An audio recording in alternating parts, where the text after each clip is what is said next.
Simon Ashton. I am the client services manager here at Blackmore 4. And my background as a business psychologist, as a trainer, a facilitator, instruction designer, this subject matter is close to my heart. Developing our leaders, particularly in times of challenge, uncertainty, pressure. There has been no more important time now for our leaders to step forward and deliver. So, but before we begin, I just wanted to just say this is an interactive session as much as it can be. So if you do want to make a comment, ask a question, I'll be leaving certain points during the webinar to interject. I also am happy to hear questions and receive questions via the chat function. So please do come on board. I think utilising the collective intelligence of the individuals on the webinar is massively important. I also want to introduce my colleague, the Managing Director of Blackmore 4, Matthew Emerson. Matthew will be making and inputting and making comments around the content, but also his experience from working in a number of senior talent and HR positions in global financial service organizations. So looking forward to hearing from Matthew today. So let's get going. Developing effective leaders to deliver your business strategy. I think there is the key word in there is business strategy. Two words that I think organizations sometimes, when we talk about developing leaders, we sometimes miss that focus, which is about the business strategy. And there's going to a number of things that we're going to cover today. And I think one of the key focuses is, first of all, what is leadership development? Try and dig into the actual subject matter. Second of all, why do they fail? We know that huge amounts of money are spent on leadership development every single year globally, but the returns aren't great. So what's all that about, and what can we do about that? And then our input into why. What is it? What are the solutions? What are some of the key bedrock stones that we need to put into a leadership development intervention? So let's move forward. So what is leadership development? And before we talk about that, what is leadership? And I think in our opinion, we want to highlight the fact that leadership is relational. So you not do it in isolation. We work with other individuals on a day-by-day basis, and therefore it is interactive with other human beings. But also that it is not an individual sport, leadership. It's a team sport, and that we come together as a group, as a senior team, as a senior leadership team. We come together to be an effective group of leaders. So when we talk about one leader going off to a leadership development program, fine, but I think in our context, we're talking about trying to help the leadership group as a whole. It's clearly contextual, and it's also action orientated and focused on a target, on a goal, on a deliverable.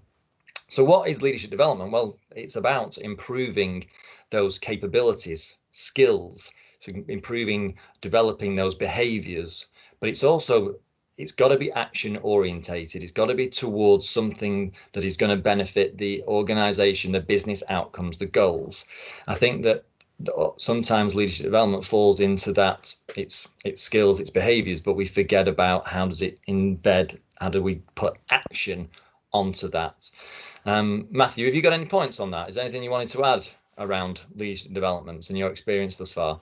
I think the only thing I probably extend from what you've just described, it's still leadership group you make reference to, whereas I tend to think of leadership, I use the phrase organizational attribute. I don't think that they're the right words, but I think something that can be harnessed throughout the organization rather than just limited, as you say, to one individual or some individuals, or even to a specific group. Whilst I sort of respect the fact most organizations have designated leadership roles, I think leadership development as a whole points to a wider kind of capability set throughout the organization. But as you say, action oriented really, and trying to focus leadership development on change to action that ultimately, as you say, is anchored in business strategy. Makes perfect sense.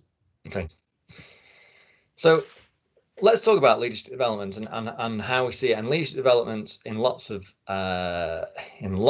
interventions is about behavior change. But question for you: if we have, let's say, 100 people go forward on a learning intervention, on a learning and development training intervention, what percentage of those people actually make a sustained change in their behavior after that learning intervention? So in the chat box, would you just be so kind as to put in either you feel it's A, 5 to 10% make that sustained change, B, 10 to 20% make the sustained change, or C, 20, 30% make the sustained change? So A, B, or C in the chat box. Okay, we've got some answers coming. A, B, okay. So we're sat in that. Thank you very much for interacting. Thanks very much for engaging. That's super helpful. And I think that what we're seeing is that the general theme is either or B. I think if we're, and actually what we prove and what research shows actually that B is the correct answer. Between 10 and 20% of information of individuals retain that skill or that information to then have a sustained behavior change, and that's quite scary. That's quite scary. I know some of the group were a little more pessimistic than that, so 5 to 10%. So actually we're sat in that 10 to 20%, but 10 to 20% of the people in that group go on and use information. So we can see on the slide in front, on the picture in front, that 20% use it, but the rest, 80%, kind of don't use it. We've got 6% in the middle that give it a try and then backslide into where they were, into the old sort of skills, the old natural talents, behaviors that they have. And 20%, under 20%, just don't do anything with it at all. They tend to go. So what does that mean? Well, first and foremost, there is a cost associated with that whole learning episode.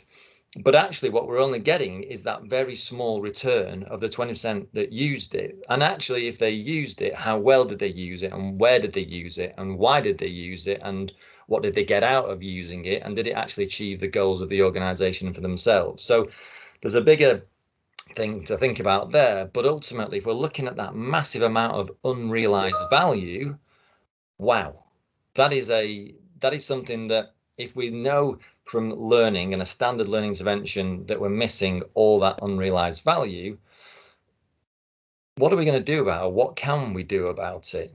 And I think that's quite a scary slide, first of all. The other factor we need to consider is actually, why do people then don't use that information? Is it because it's just down to psychological building blocks of us as human beings, which is memory? This is a piece of research done by Hurt and Ebbinghaus back in 1885, which still stands up today, in the fact that as we move through time, we lose the information, we lose that knowledge that we've gleaned from either a face-to-face, a reading of a book, whatever it may be. And scarily, again, after 30 days, we only retain 20% of the information that we have. 20% of the information after 30 days. So let's say if we have been on a training course or a leadership development intervention for a full 5 days, 30 days later, we have forgotten 80% of that information. Again, that's quite scary. So how are we tackling the memory issue within our leadership development?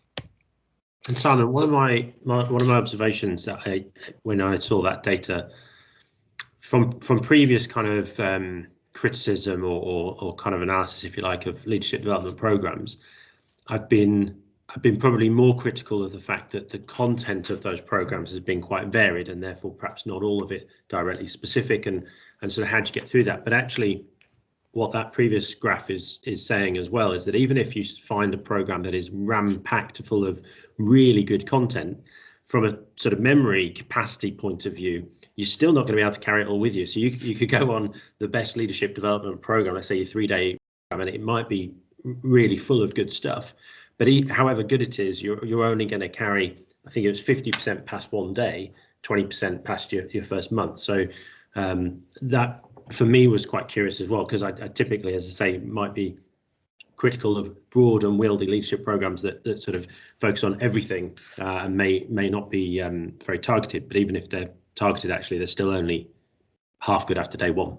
Absolutely. And I think, again, where there are some amazing providers out and there are amazing institutions, but I think that we still sometimes miss that neuroscientific input around actually the human brain gets overloaded pretty quickly. We as humans get overloaded, particularly by, let alone a learning intervention, but the challenges, the tasks, the pressure, whatever we've got in our day-to-day role anyway, and families and friends, there's everything that makes up us as human beings. So I think that what we do need to remember is that the level of attention that we've got, and also can we then hold it, and this is why spacing has come into play a lot more in terms of spreading out interventions. But again, that's not the whole answer. And again, let's focus on some of the challenges and why they failed, these leadership development programs or leadership development in general. First and foremost, we don't align to the business goals. So we'll talk about that more. It's viewed as an event, not a process. So it's a one-off. I'm going to go to a course. I'm going to go to a program. I've collected my badge back into organization. There's a slant between knowledge versus performance, and we need to flip that around. And also there's this slightly one size fits all approach, that we're all the same individuals, we're all living the same lives, we're all experiencing the same things, and therefore one program will sort everyone's problems. Not true. So let's start with the first one. So what is the key reason for leadership development? And I think that this goes back to the first failing, in that for me, yes, increasing knowledge, increasing skills, increasing behavior is key. Of course it is. There's also the fact about staff engagement, staff retention. We've got to make sure that the individuals within the business feel that they are moving towards some sort of career attainment, particularly generationally speaking. Now we know that as organizations become flatter, we can't necessarily give promotions. We can't move people up the levels because organizations aren't hierarchical as they used to be. So I think that generationally speaking, now we're looking at Gen Y, Gen Z. It's about gaining skills and gaining capabilities, and that will attract people into organizations. But I still don't think it's the key reason why leadership development should happen. Providing a return on investment, again, massively important. If you're going to go and spend time and money and effort and attention on these things, yes, the business needs to return on investment. But the key factor for me is meeting those strategic needs of the business and achieving the business outcomes. That is the whole. The rest will come along with it, because people, if we're going to invest in it for the business outcomes, then we'll get the other 2, 3, 5, 7 different reasons why leadership development needs to happen. But I think we need to arrow in on the fact that there's the business performance, the business outcomes are the real reason why people, individuals, groups will go through these leadership development interventions. Matthew? Yeah, I was when I think of providing a return on investment, I just wondered if you, from your experience, sort of more in learning and development sphere, whether you've got examples of things that people might measure as return on investment that maybe not directly hitting the business outcomes, because obviously the ultimate return, as you're saying it, on leadership development investment is the outcomes of the business. There's an impact, there's a direct impact on how the business performs. So where are people perhaps going wrong, if I can say it that way, that they're measuring some other ROI? So for me, the return on investment measurement, and we'll come to this later on, measurement though is a notoriously difficult thing to do within leadership development and learning interventions in general. And I think that we tend to focus on that happy sheet, that really nice, easy way of turning around saying people enjoyed themselves. That was great. But actually, it isn't tracked further down the line. There's lots of things that we can measure in terms of the quality of the content, the way that the support, the performance support tools we use, such as job aids, did they hit the right mark? So I think what we're trying to do when we're talking about evaluation is really understand what do we want to evaluate first of all, and what is the return on investment, before we then start going out and following Kirkpatrick, which is a very well-known evaluation model, or Phillips, or the success case method by Robert Brinkerhoff. So there's lots of ways of measurement, but I think that the return on investment is part and parcel. But I believe let's focus in on those business outcomes first of all. So what happens? So this is a very usual situation within line management, senior leadership teams. They turn around and go on a training course, the magic happens and the performance improves. But I think we're missing a trick around, well, actually what goes on in these events, and what can we do to influence the magic that happens.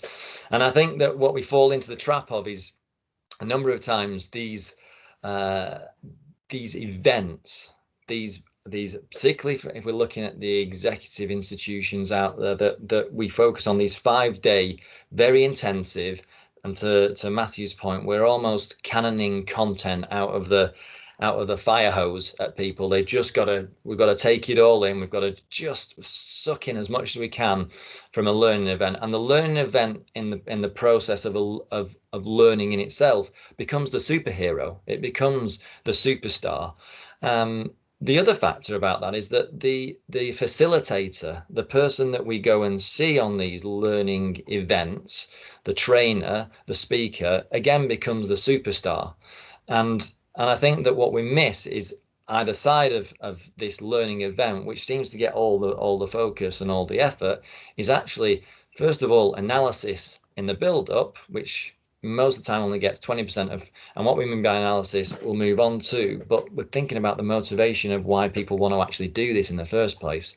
Have we got the right people on these programs? Do we understand what skills, where they want to be? How's it going to help longer term? And then on the other side of it, after the event, after this superhero event, we then don't really put any focus onto application. So using those skills in a determined fashion that meets the needs of that individual, but also of the organization. We don't get line management or senior stakeholder engagement into understanding where the skills been used before. Do we make it easy for these skills to be used?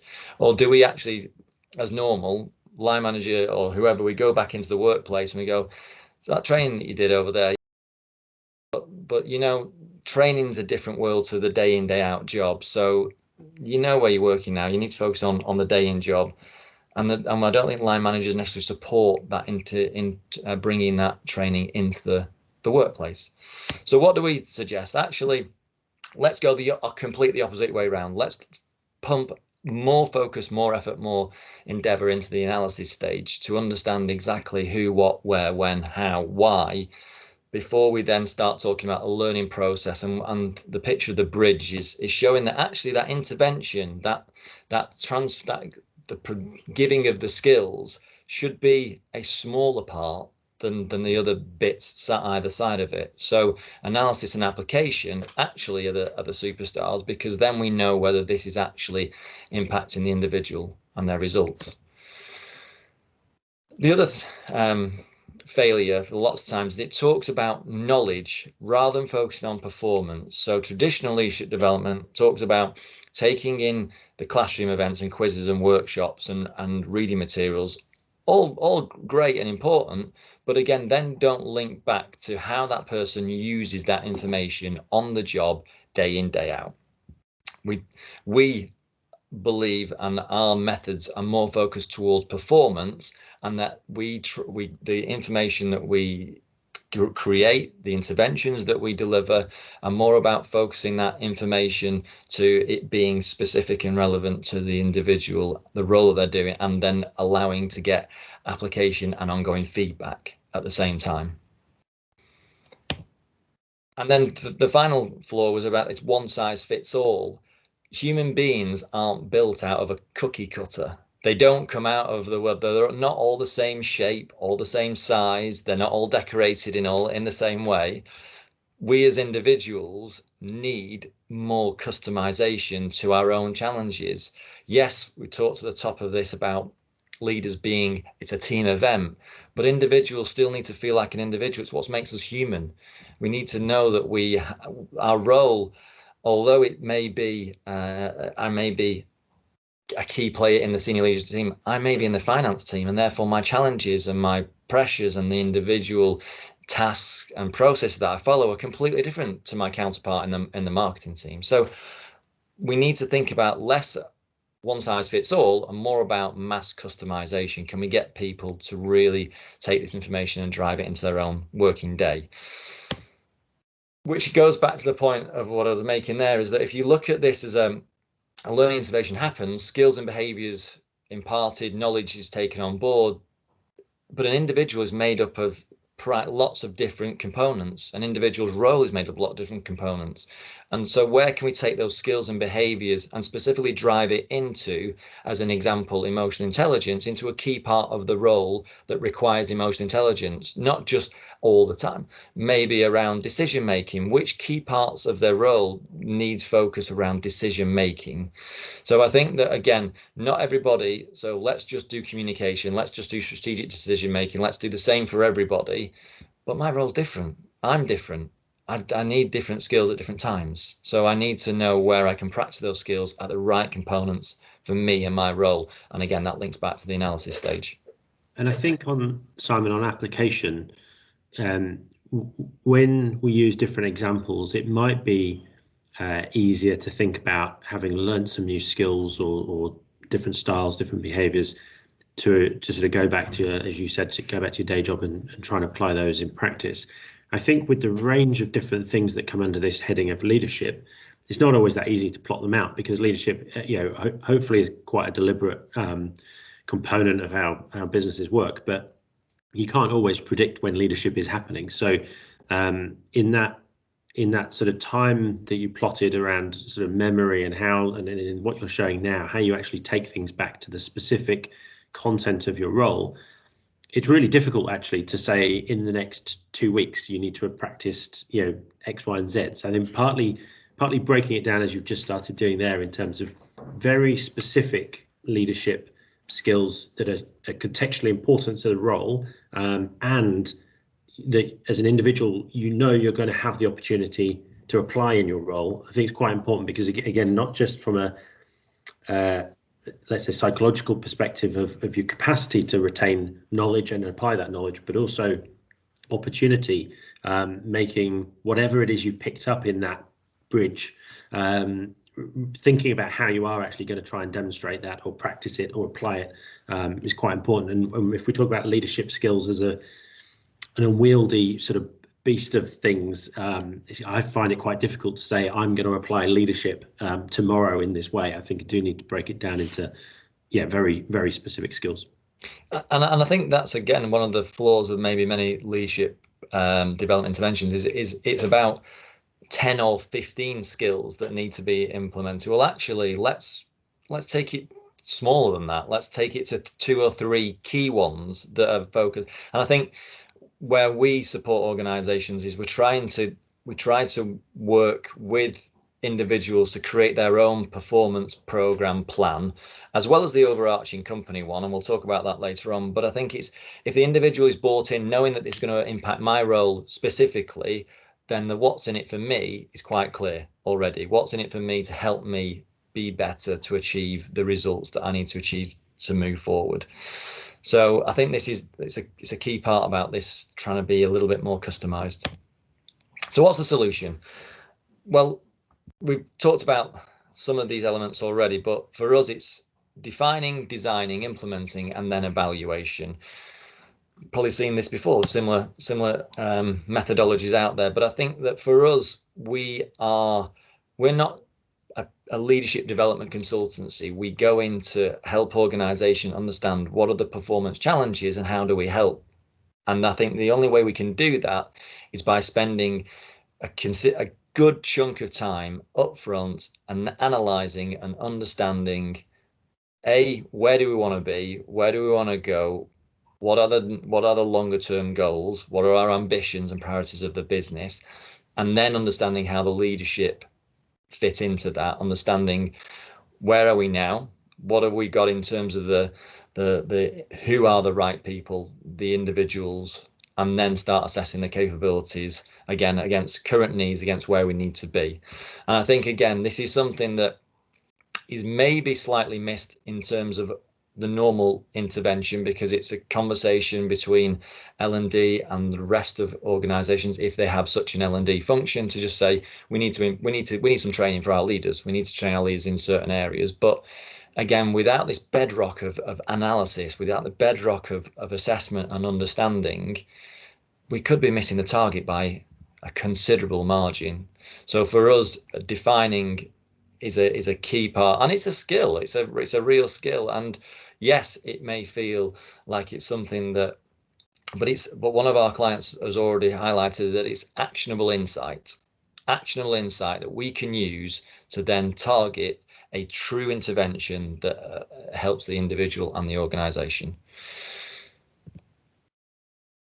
I think then when we're talking about design, we then move on to actually the thinking of how do we make sure this fits the individual and the organizations. And again, most learning development interventions start with the learning outcomes at the beginning. So what are the people going to learn, and then see how it hits the business linkage. We go the other way round. So we start with the business linkage first of all, then understand the performance outcomes. So in terms of what does the individual and what this group of leaders need to achieve on a day-to-day basis, then going much clearer into what are the actual specific tasks. So what are the key specific roles, parts of their role that we need to focus more on to achieve the performance outcomes, to hit the business linkage, and then we can start developing some learning outcomes and what's next. So we start with the strategic rationale, the why, first of all. That helps then senior leadership team, the individuals who are maybe the key stakeholders, the signer offers of this.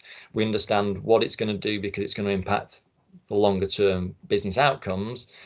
And then also the other way around, we can also then see, once we've got the learning outcomes, critical tasks, performance outcomes, and business linkage, we can then see the operational process, the how are we going to get there, how are we going to do it. But again, it's one of those things that we should be clear on. Start with the end in mind, is what I always say. Start with where do we want to be, rather than starting with, I think these are the skills that we need to work on, and how do we get there, and how does it impact the bigger picture.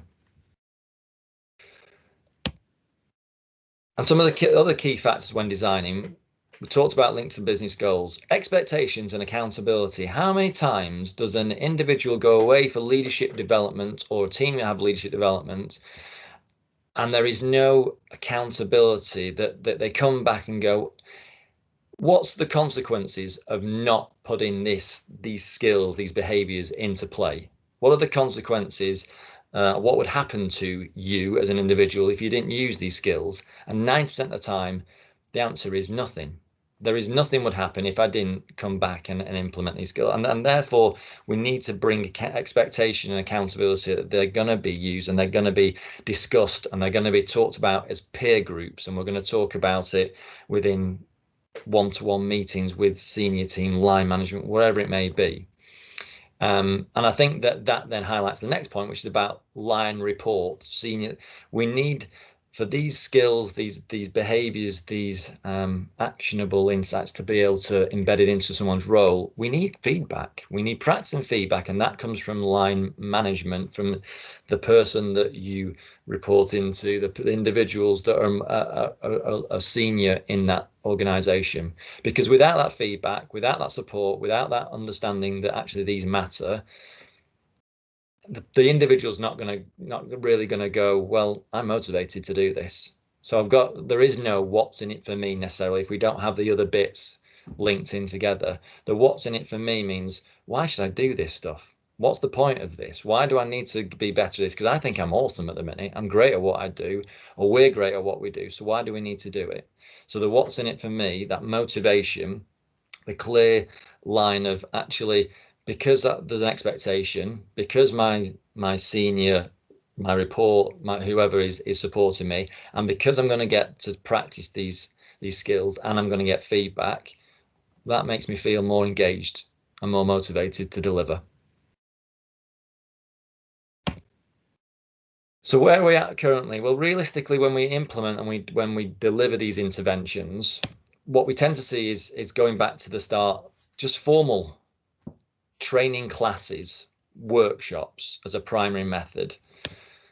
If we're creeping up to level 2, we tend to combine online, in-person, formal leadership programs, and then moving through to number 3 is about networking, coaching, integrating experiential activities, using job aids and support performance strategies. But then if we're going to go to the top shelf, we're going to go to the exposure to networks, the colleagues peer feedback, performance support, lots of other different interactive ways. But unfortunately, in most cases, we're sat at level 1 and level 2 at best right now when we're implementing, when we're putting these programs into place, when we're actually delivering a learning transfer, it tends to fall at number 1. And we've already highlighted why and how those fail. But can we get to level 4? It takes effort, it takes investment, but it takes design, it takes planning. And so this is why the implementation, the delivery part is falls short if we don't do the design, the upfront work. And then finally, we go to evaluate. So we talked about there are different methods of evaluating, and what do we need to evaluate? And are we evaluating the trainer themselves? Are we evaluating the content? Are we evaluating the return on investment? What is it we're evaluating? But if we can leave us with some tips, with some questions that might be really useful, is if we've just delivered some training, or we've just sent someone to a workshop or some sort of skills for our leadership team, who used the training and how and when and where did they use it within their role in the organization?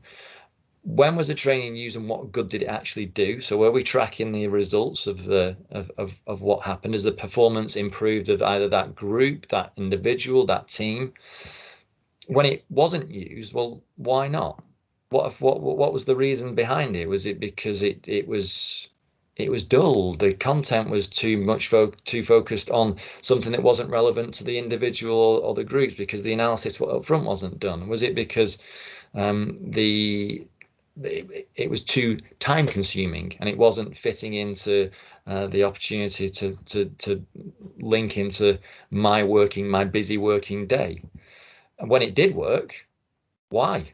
Who did what? Do you know who's used this information to be able to push on and achieve better results? And finally, what needs to be done to get improved results? So what else can we do to use it as an iterative cycle to improve the content, to improve the application, to improve the opportunity to practice and feedback? And so to summarise, and I will come back to some of your questions later on because I'm keen to circle back. We'll summarise.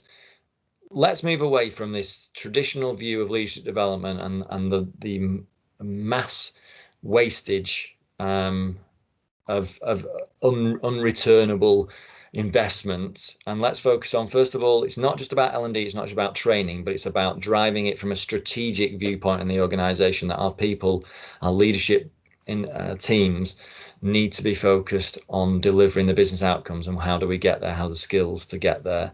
The event is not the hero. This one-off workshop, this one-off training program for 5 days in some wonderful chateau in France or wherever it may be is not the hero. The journey is the hero. The journey of moving from the start, using those, attaining those skills, and then where can we implement them into our day in, day out roles, and also receiving feedback and application and keeping it a cycle.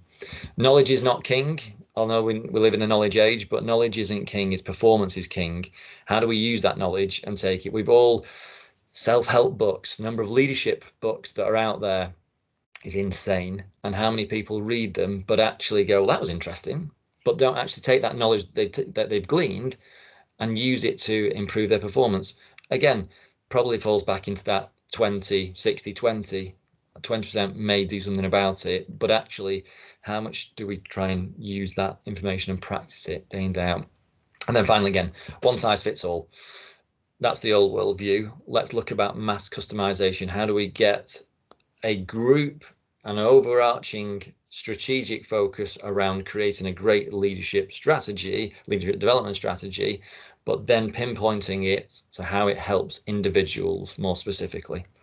So I think that we can, again, we're not all the same. We don't live the same lives, work in the same organizations. Context is key here. So how can we bring out the context of that person to make sure it fits, it's fit for purpose for them?